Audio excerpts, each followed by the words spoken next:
I think like what we're going to see as you move forward in the space is that a lot of your digital identity is going to be defined by like what you hold in your wallet. So these brands and these teams getting NFTs into consumers' wallets now, as those more front end platforms where you can display what you own in your wallet. I know Coinbase has just released a more social NFT platform, but that's just going to become more and more important over time as our digital identity means more.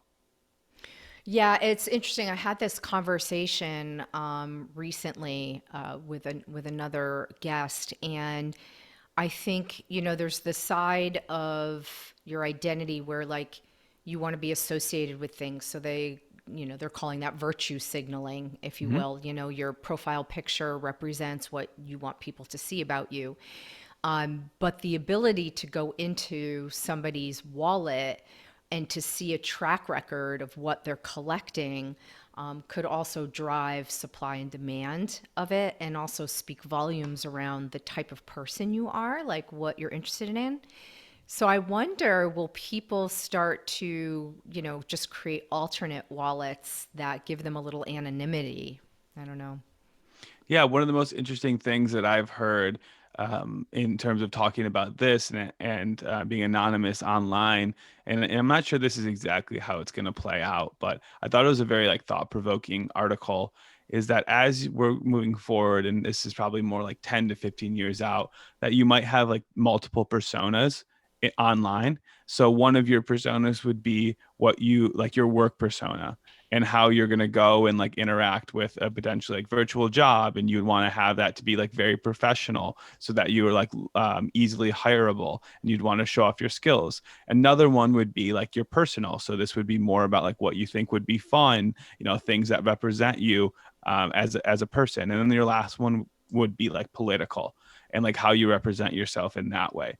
So I don't know if it's exactly going to play out like that, but I do think it's very interesting to think about how you represent yourself online and how that might change as we get more and more into as we live more and more of our lives in this digital space.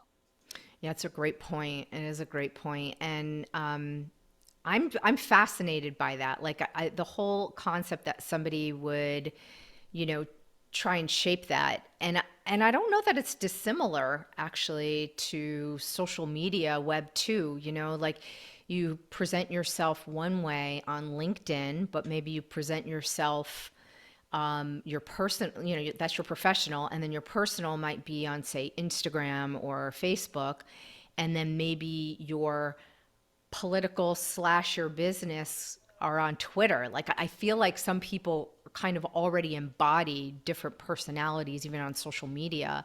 So it'll be interesting to see like how their wallets express that, like how we move towards that. I think that's a really, really good point. And I would also just add on to that. I think it's very similar to how we act in our real lives on a day-to-day basis. So when you're at work or in the office, you act a little bit differently than if you're at home with your friends. And that's even different than when you're home with your family.